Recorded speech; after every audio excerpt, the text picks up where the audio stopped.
안녕하세요. 와우패 수연 여러분, 반갑습니다. 이번 시간에는 우리가 이제 심리 치료 기초 부분에서 이어서 행동 치료를 보도록 하겠습니다. 우리가 정신 분석이 끝나고 심리학적인 역사로 봤을 때 그 다음에 이제 행동 치료가 대두되면서 인기도 막 많아지고 이렇게 했었잖아요. 그 순서대로 한번 보시겠습니다. 우선 행동 치료. 행동 치료하면 행동 중심으로 뭔가 치료가 이루어진다 처럼 보이죠? 자, 행동치료에서 인간은 어떻게 바라봤는지 한번 보도록 할게요. 행동치료에서는 체계적이고 구조화된 치료 접근을 함축하는 인간 행동에 대한 과학적인 견해를 기초로 했어요. 과학적인 견해. 그러니까 행동치료학자들은 눈으로 보이지 않은 그런 행동이나 우리가 과학적으로 측정하지 못하는 것들은 사실은 연구 대상으로 보기 어려워. 이렇게 눈으로 보이는 행동, 그거를 과학적으로 측정할 수 있는 그런 걸로 우리가 심리치료를 이루어져야 되고 연구를 해야 돼. 이렇게 주장을 하면서 행동치료 학자들이 연구가 진행되었고요. 그래서 인간이 스스로 환경을 만들기도 한다고 얘기를 했고요. 환경에 의해서 만들어지기도 한다. 심지어 어떤 치료자, 어떤 이제 행동치료를 주장하는 유명한 치료자는 누구를 데려와도 내가 원하는 어떤 성격이나 이런 사람으로 그 사람을 교육시킬 수 있다. 이렇게 주장하는 학자도 있어요. 누구를 데려와도 내가 어떤 모습으로 교육시키고 학습시킬 수 있다. 그러니까 인간이 만들어지고 할 수도 있다라는 걸 주장하는 거겠죠. 그러면서 행동치료의 목표는 기술을 늘려서 인간의 기술을 늘려서 선택할 수 있는 반응을 더 많이 가지고 있도록 하는 것. 인간의 어떤 자극에 의해서 어떤 반응을 하는 것이다.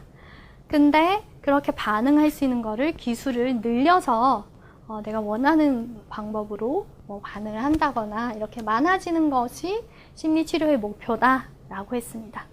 자, 행동치료는 아까 정신분석과 색깔이 많이 다르죠. 정신분석은 정신적인, 내적인 어떤 역동, 심리 내적인 역동에 중점을 맞추고 초점을 맞춰서 인간을 이해하고 치료를 개입하고 그리고 치료자가 어떻게 해야 되는지 이해하고 치료 관계나 이런 거를 파악했다면 행동치료는 좀 다릅니다. 자, 어떻게 다른지 한번 볼게요. 행동치료의 기본적인 특징과 과정들을 보시면 과학적인 방법의 원리와 절차에 근거한다. 과학적으로 증명할 수 없고 이렇게 측정할 수 없으면 치료의 대상이 되지 않는다라는 것을 기반을 했습니다. 과거를 그래서 중요하게 생각하지 않았고요.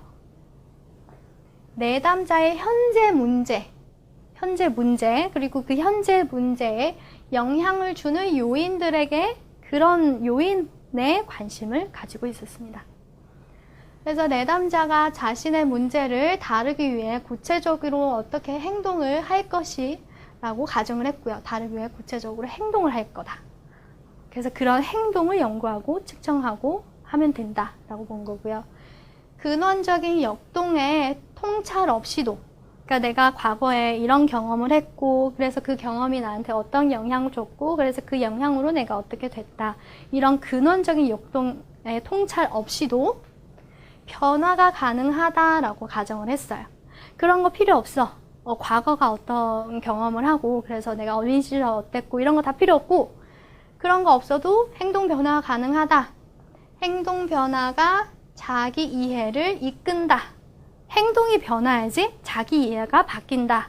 아무리 통찰해도 과거의 나의 어떤 어려움이나 이런 걸 이해해봤자 행동이 바뀌지 않으면 자기 이해가 바뀌지 않고 그런 건 중요하지 않고 행동이 중요하다라고 봤습니다.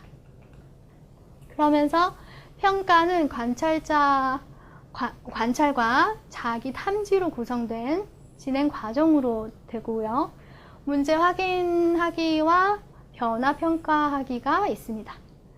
그러면서 행동치료 개입은 각각의 내담자가 경험하는 문제에 맞도록 해야 된다. 그러니까 이 내담자가 어떤 어려움, 어떤 행동의 어려움을 가지고 있는지 이 내담자에 맞는 행동을 바꾸도록 한다거나 이 내담자에 맞는 경험하는 문제에 맞춰서 개입을 해야 한다라고 주장을 했습니다. 그러면서 이 내담자가 어떤 거를 겪었는지 거기에 선행 사건과 문제 행동의 차원이 무엇인지 문제 행동의 결과에 대한 정보를 체계적으로 모아서 문제 행동을 유지하는 상황이 어떻게 되는지 이런 걸 확인을 했어요. 그러니까 문제 행동이 있으면 그 전에 선행 사건을 확인을 하고 문제 행동의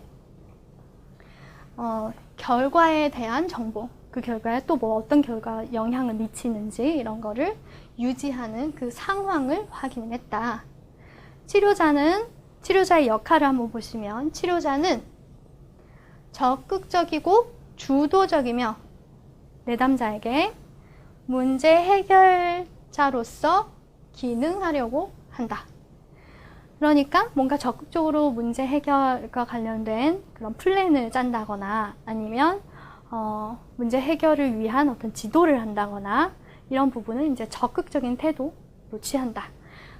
앞서 우리가 이제 배웠던 정신분석 학자들과 좀 태도가 다르죠. 정신분석은 뒤에서 이제 듣는다거나 아니면 이렇게 이야기를 하는 걸 듣는다거나 관계를 한다거나 이런 부분이 있었잖아요.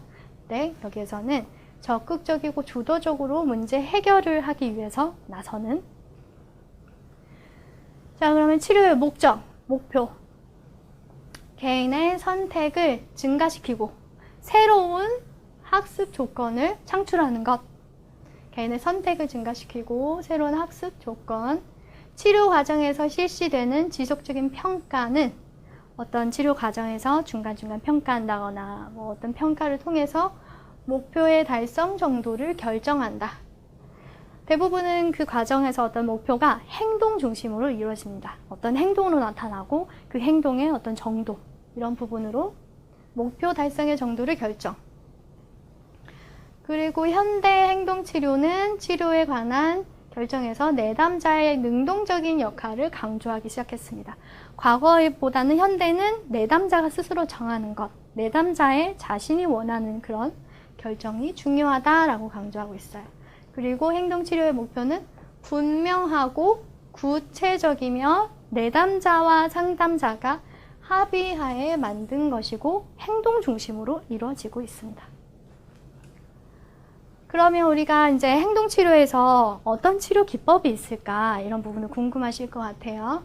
자, 행동치료 중에서도 이제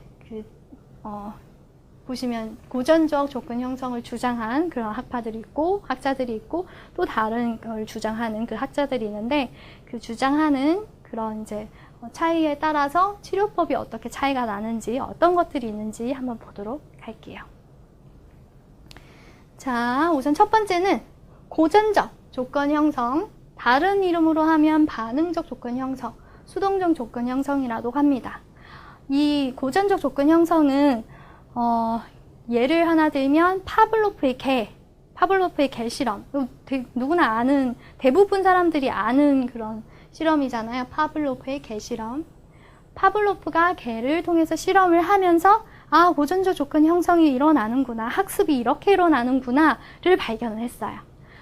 자, 그러면 보시면 자극들에 짝을 지어서 자극들의 어떤 짝이 이루어지면서 그런 걸 통해서 반응을 형성하는 학습과 관련하여 무엇이 그러한 학습에 기여하는지를 살펴보는 것이 이런 고전적 조건 형성의 이론입니다. 파블로프라는 학자가 강아지 개 실험을 통해서 고전적 조건 형성을 설명을 했고요. 그 실험이 어떤 건지 우리가 좀 살펴보도록 할게요. 여기 보시면 예쁜 강아지가 있네요. 자, 이 강아지가 보면은 여기에서 조건 형성하기 전이에요. 강아지들은 음식을 보면 강아지뿐만 아니라 누구나 음식을 보거나 이렇게 먹는 것을 보면 당연히 자동적으로 침이 고인다거나 이런 게 있겠죠. 그러니까 음식 이런 부분은 우리가 태어날 때 가지고 있는 선천적인 그런 반응이라고 보시면 돼요. 자동적인 반응. 그렇기 때문에 지금은 아직 조건 형성하기 이전이니까 이것은 무조건 자극이에요. 조건이 없는, 조건화되지 않은 자극, 무조건 자극. 조건화되지 않은 자극이다 라고 해서 UCS라고 합니다. 그래서 강아지들이 음식을 보면 침 흘리고, 먹고 싶으니까 음식을 보면 침 흘리고 너무 자연스러운 거죠. 그래서 지금은 이제 무조건 자극에 의한 무조건 반응, 조건 없는 반응을 하고 있어요. 근데 어느 날 집사가 밥을 주기 전에 종을 한번 이렇게 울렸어요. 띠리링 하고 종을 울렸어요. 그랬더니 종을 울렸는데 이때까지만 해도 아직은 먹이가 나오지 않았어요. 그냥 종을 띠리링 울렸을 때는 이거는 음식과 관련 없는 일일 때는 이것은 중성 자극이에요. 상관없는 중성 자극, 중립적인 자극, 띠리링. 띠리링은 이 강아지에게 어떤 신호를 주거나 하지 않았어요, 아직은. 그래서 아직은 조건을 형성하기 전이고, 이때는 강아지는 이게 무슨 소리지? 그냥 이러고 있어요. 근데 예를 들어서 이제 집사가 강아지한테 밥을 주기 전에 띠리링 하고 밥을 줘요. 그러면서 강아지는 밥이 나오네, 밥이 나왔어 이렇게 하면서 침이 나와요. 침이 고이고 그러면서 이제 밥을 먹겠죠. 근데 이런 이제 경우가 여러 번 있었던 거예요. 띠리링 하고 밥을 주고 강아지 침을 흘리고, 띠리링 하고 밥을 주고 강아지가 침을 흘리고, 이러면서 이 띠리링이라고 하는 소리가 이 강아지에게는 이런 띠리링 하는 벨소리가 나오면 밥이 나오는구나 라고 하는 게 결합이 된 거예요. 그러면서 여기에서 조건 형성이 일어난 거예요. 일어나는 과정이 있는 거죠. 이 두 가지가 결합해서 띠리링 하는 종소리와 먹이가 결합해서 강아지가 침 흘리는 반응, 이렇게 같이 결합이 되다가 나중에 음식을 주지 않아도 집사가 띠리링 하는 그런 별을 울려도 강아지가 자연스럽게 자동적으로 침을 흘리게 됩니다. 이런 것이 조건 형성이 되었다라고 하는 거예요. 원래는 중성 자극이었던 벨의 소리가 이 소리를 들으면 강아지가 이제 예상을 하게 되겠죠. 밥이 나오는구나. 그러면서 밥 먹을 준비를 하는 거예요. 이제 침이 폭발해요. 근데 음식을 주지 않았는데도 띠리링 소리가 바로 침의 반응을 유도하는 것이 조건 형성이 되었다, 학습이 되었다 라고 하는 겁니다. 그래서 이때 별소리는 조건화된 자극이에요. 여기에서는 조건화되지 않은 자극이었죠. 여기에서는 조건화된 자극이고, 그리고 여기에서의 이 먹이는 이제 조건화된 그런 자극이 같이 이제 결합이 돼서 이 강아지의 조건화된 반응이 나오는 거예요. 조건화된 자극에 의해서 조건화된 반응으로 침을 흘립니다. 자, 이러면서 이제 학습이 이루어진다 라고 밝혀냈고요. 이것이 고전적 조건 형성이다 라고 하는 것입니다. 그래서 이러한 고전적 조건 형성을 기반을 해서 만들어낸 치료 기법이 하나 있는데요. 그것이 체계적 둔감법이에요. 우리가 공포 치료나 그런 공포를 극복하는 치료에서 많이 쓰이는 치료 기법인데요. 여기 보시면 울프라는 학자가 있었어요.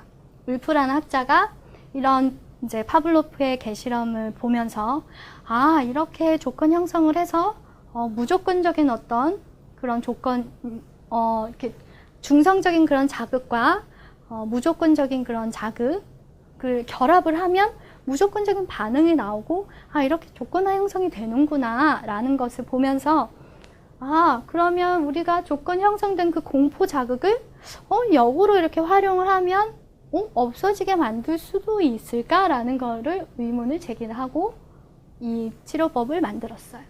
그래서 울프라는 학자가 개발을 했고요. 여기 보시면 우리가 신체적인 이완과 정신적인 불안은, 신체적인 이완은 우리가 이제 인간이 긴장 상태에 있으면 자연스럽게 신체적인 반응으로 이렇게 뭐라 해야 될까요? 이렇게 수축이 되잖아요. 긴장이 되고 수축이 되고 심리적으로 불안하면 뭔가 몸의 반응으로 이렇게 딱딱해진다거나 이런 부분이 생기잖아요. 이건 굉장히 자연스러운 무조건적인 반응으로 이렇게 나오는 거예요. 근데 이거를 이제 이용한 거예요, 이 치료자가. 신체적으로 만약에 긴장 상태면 이렇게 근육이 이렇게 수축되고 막 이렇게 딱딱해지고 하지만 신체적으로 우리가 마음적으로 여유가 있고 편안할 때는 근육도 되게 이완되잖아요. 마찬가지로 근육이 이완되면 긴장을 하지 않는다라는 걸 활용을 한 겁니다. 그래서 신체적으로 이완된 것과 정신적인 불안을 함께 공존할 수 없다라는 걸 전제로 해서 공포와 관련된 그런 환자들을 이런 거를 이제 활용해서 치료해야겠다. 그리고 공포와 관련된 그런 이제 반응으로 환자들이 공포 반응을 이제 자극을 보면 이제 레이더가 이렇게 머리에서 울리면서 긴장을 한다거나 호흡이 곤란해진다거나 그러면서 긴장감을 같이 느낀다거나 불안감을 느낀다거나 이렇게 되는 거잖아요. 그래서 공포 관련된 부적응 치료에 굉장히 효과적이고 효율적이다 이런 평가를 받고 있고요. 자극이 불안과 공포를 유발하는 강도에 따라서 이거를 이제 단계적으로 설계를 했어요.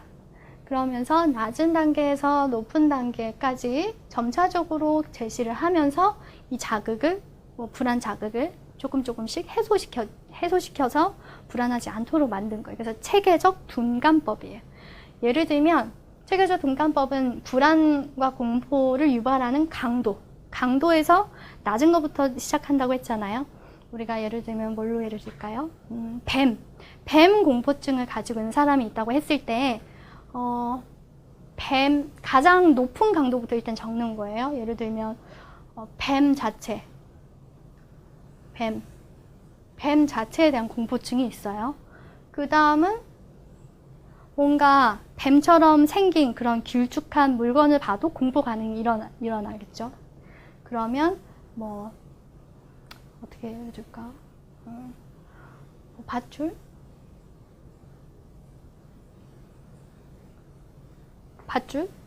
밧줄보다 조금 약한 자극이지만 약간 연결이 돼서 공포감을 느낄 수 있는 그러면 이제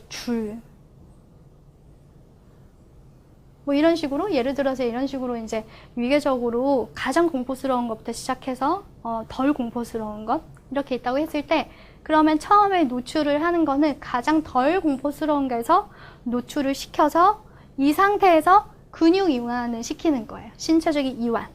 이런 부분을 예를 들어서 이것보다 좀 더 약하다 하는 건 회색의 어떤 물건, 회색 줄자.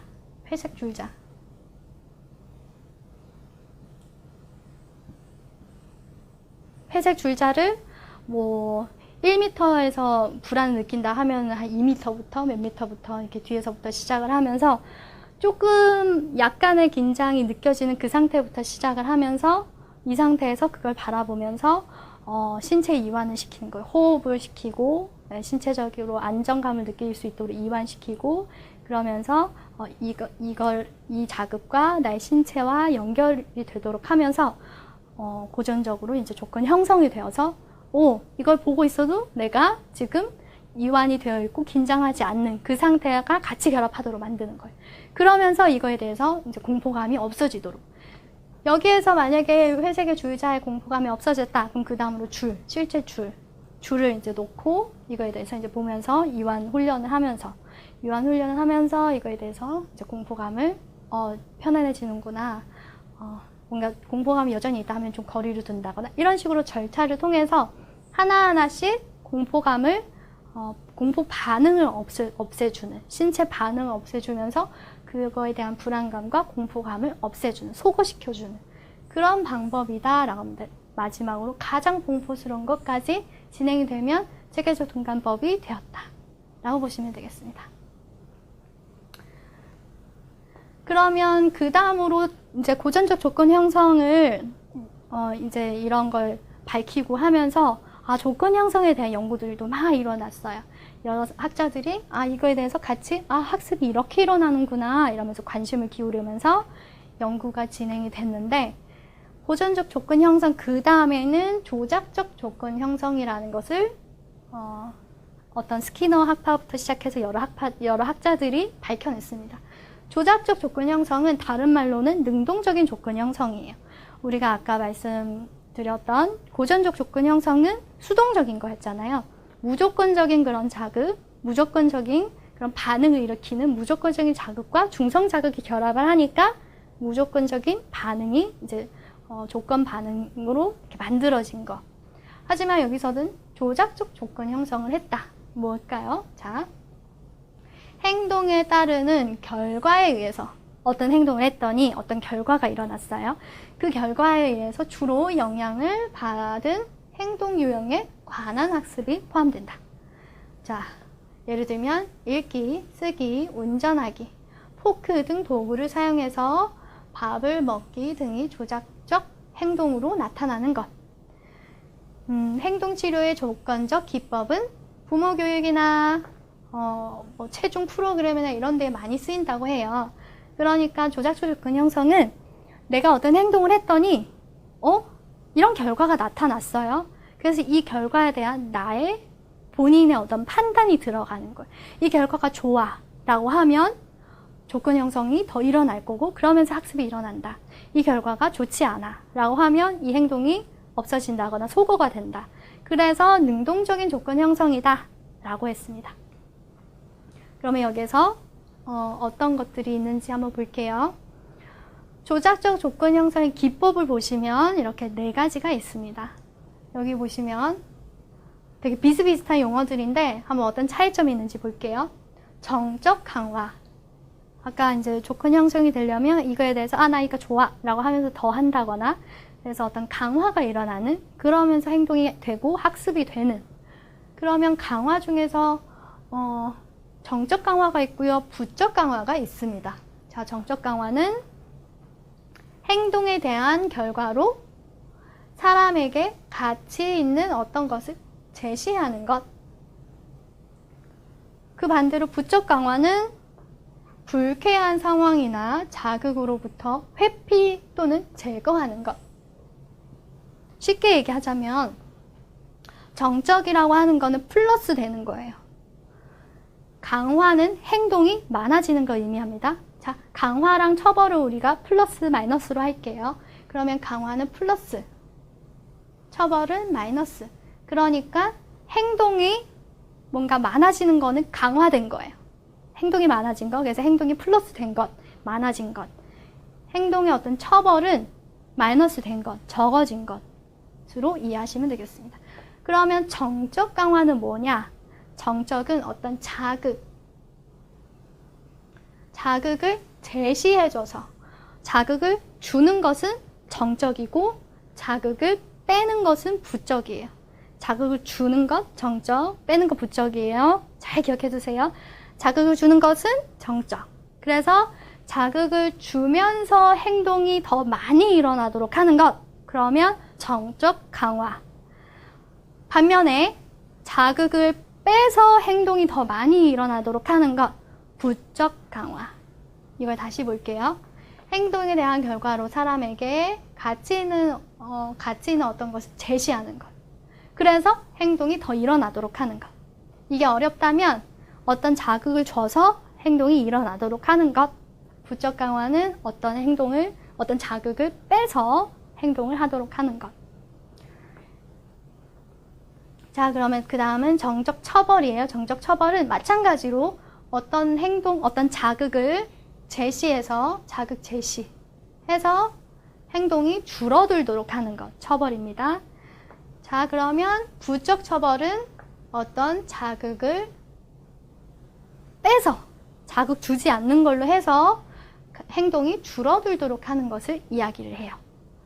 자, 다시 정적 처벌은 행동 빈도를 감소. 처벌이죠? 그러니까 행동 빈도가 시키기 위해 혐오 자극을 제시하는 거예요. 사실은 여기서 혐오 자극이든 뭐 안혐오적인 자극이든 상관없어요. 어떤 걸 제시하는 거예요. 뭔가를 제시해서 행동하지 않게끔. 대부분 처벌이니까 뭔가 행동을 이제 안 하게끔 하기 위해서 대부분은 혐오 자극을 제공합니다. 하지만 혐오 자극이 아니어도 상관없어요. 뭔가를 제시했어요. 그러면서 행동이 줄어들었어요. 하면 정적 처벌.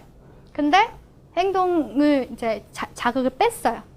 예를 들면 게임을 하거나 이런 거를 못하게 합니다. 그러면 부적이죠?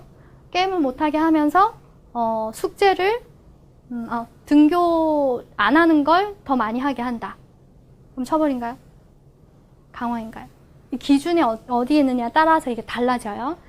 그래서 뭔가 자극 제시를 빼서 행동이 줄어들도록 하는 것 하면 부쩍 처벌이 됩니다.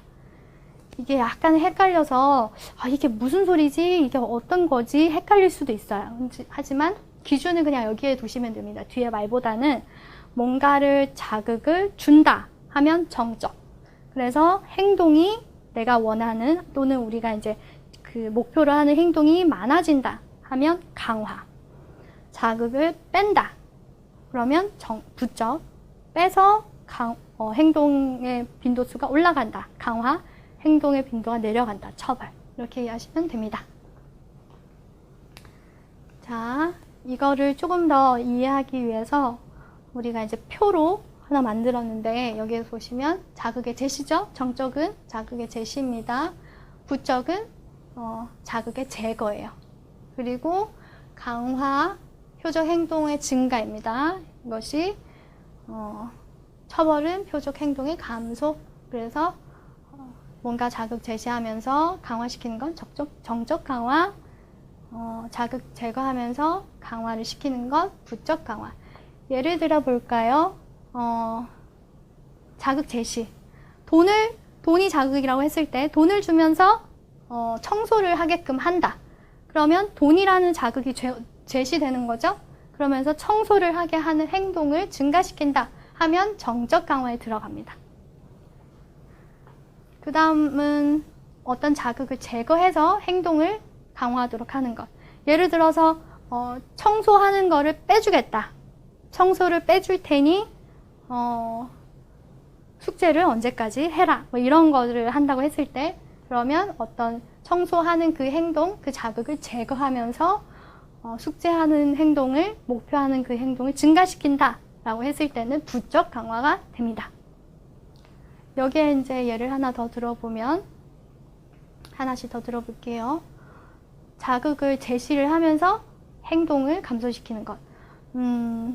뭐가 있을까요? 게임을 하게끔 하고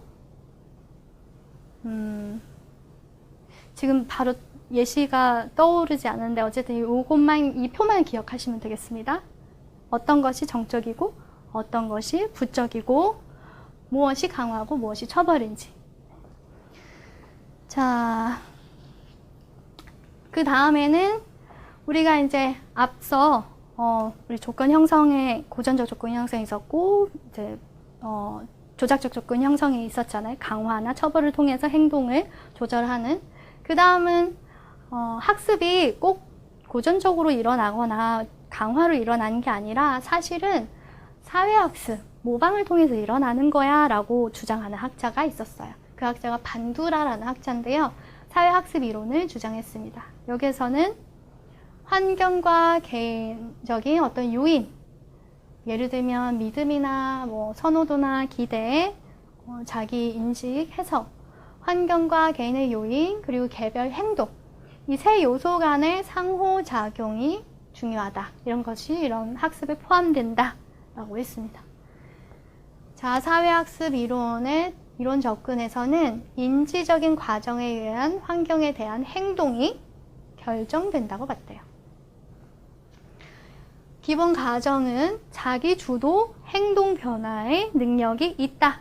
인간은 자기 주도적인 행동을 하고 그런 행동을 변화시키는 능력이 있다. 굉장히 주도적인 인간이라고 주장을 했어요. 그러면 여기에서는 아까 말씀드린 모델링을 통해서 학습을 한다라고 생각한 게 이제 반두라였어요. 그러면 모델링을 통해서 강화하는 형태를 한번 보시면 강화가 어떤 행동이 올라가는 걸 이야기한다고 했죠? 행동 빈도가 많아지는 것. 여기에서는 직접 강화, 대리 강화, 자기 강화, 세 가지 강화를 통해서 모델링이 된다라고 했습니다. 자, 직접 강화는 학습자가 모델의 행동을 모방하면서 직접 강화를 받는 경우. 그러니까 학습자와 모델이 있는 거예요. 한 인간이 어떤 행동을 배울 때 능동적으로 어떤 이제 누군가를 모방을 하면서 그 행동을 배워서 직접적으로 강화된다 하는 것이 직접 강화. 예를 들면 엄마 아빠가 쓰는 언어, 엄마 아빠가 어떤 언어를 쓰느냐에 따라서 아이도 그거를 좀 배우는 경향이 있죠. 그게 이제 직접 강화. 보통 아이들의 모델이 되는 경우는, 모델이 되는 사람들은 부모이거나 또는 교사이거나 또는 어떤 의미 있는, 자신에게 의미 있는 대상이거나 아니면 영향력 있는 사람, 매력적인 사람, 자신의 성과 비슷한 같은 성을 가진 사람, 그러니까 남자아이는 남성, 여자아이들은 여성에 좀 더 매력을 느끼면서 모델로 된다고 해요. 또는 연예인 같은 경우는 뭔가 매력적인 대상으로 많이 느껴서 연예인의 어떤 영향이, 어떤 행동이, 이런 부분이 영향을 많이 미친다, 이런 부분도 있습니다. 그래서 직접 강화의 경우는 대부분은 이제 부모의 어떤 행동을 관찰하고 보면서 그거 이제 직접적으로 배우는 것. 대리 강화는 모델이 행동을 하고 강화하는 것을 보면서, 관찰을 하면서 어떤 예를 들면 어떤 아이가 형이 있는데 그 형이 좋은 일을 했더니 부모님에게 칭찬을 받아서 그 형이 또 좋은 일을 더 많이 해요. 착한 일 더 많이 하고 그러면서 더 어떤 이제 좋은 것들 많이 받는다는 것을 봤어요. 그러면서 나도 이런 좋은 일을 많이 해서 이런 엄마 아빠의 칭찬을 많이 받아야겠다 라고 하는 것이 대리 강화. 그 다음은 자기 강화인데요. 스스로에게 목표 수준을 정해서 자신에게 그것에 이제 도달을 했을 때 자신에게 강화물을 제공하는 것. 예를 들어서 직장인들이 어떤 인센티브를 얻기 위해서 노력을 하다가 그걸 얻었을 때 자신에게 뭔가를 선물을 스스로 준다거나 여행을 한다거나 이런 것들이 자기 강화에 들어가겠습니다. 자, 그러면 강화, 이제 모델링하는 형태, 강화가 되는 형태 세 가지가 있다면 그 다음으로는 강화가 그러면 어떻게 일어나는지 그거를 다른 말로 관찰학습의 과정을 한번 보시도록 하겠습니다. 크게 4가지 과정으로 관찰학습이 일어나는데요. 우선 첫 번째는 주의 집중 단계. 그러니까 모델의 행동에 내가 주의 집중을 하는 거예요. 여기에서 매력적인 모델이 필요한 이유가 내가 주의 집중을 할 수 있느냐. 주의 집중할 수 없는 모델이면 강화가 일어나지 않아요. 그래서 모델의 행동에 대해서 주의를 기울이고 그러면서 모델이 이런 행동을 했더니 이런 결과를 얻네. 이런 거를 보겠죠. 그러면서 두 번째는 파지 단계. 자, 모델의 행동을 기억 속에 저장하는 거예요. 그러니까 이거를 내가 딱 잡는, 파지 단계가 잡았다. 이거를 기억에 둔다. 라는 의미예요. 그래서 우리 형이 이런 행동을 했을 때 이런 거를 엄마한테서 이런 칭찬을 받았지. 라는 거를 이제 기억 속에 두었습니다. 그러면서 재생 단계. 학습한 것을 실제 행동으로 나타내는 거예요. 나도 형처럼 어떤 착한 일을 하고 착한 행동을 해야지. 그래서 엄마한테 칭찬받아야지. 이런 마음을 가지고 착한 행동을 합니다. 그랬더니 그 다음은 동기화 단계가 있어요. 행동에 대한 강화를 받는 단계.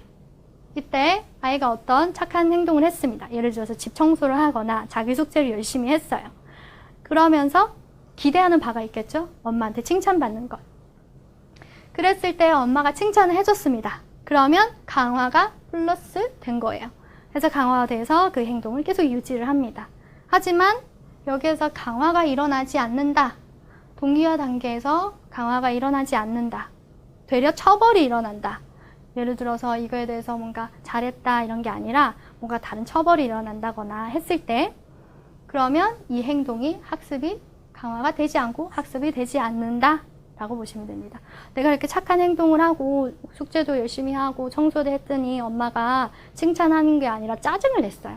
그러면 이게 아니네 라고 하면서 이 행동을 더 이상 하지 않아요. 그러면 모델링이 되지 않는다 라고 보시면 됩니다. 일반적으로 모델링하는 관찰학습하는 과정이 이렇게 4가지 주의 집중, 파지, 재생, 동기화 단계를 거치게 됩니다. 자, 오늘 많은 내용을 여기까지 이제 하시면서 고생 많으셨고요. 내용이 좀 많아서 힘드셨죠? 고생하셨습니다. 오늘 내용 여기까지고요.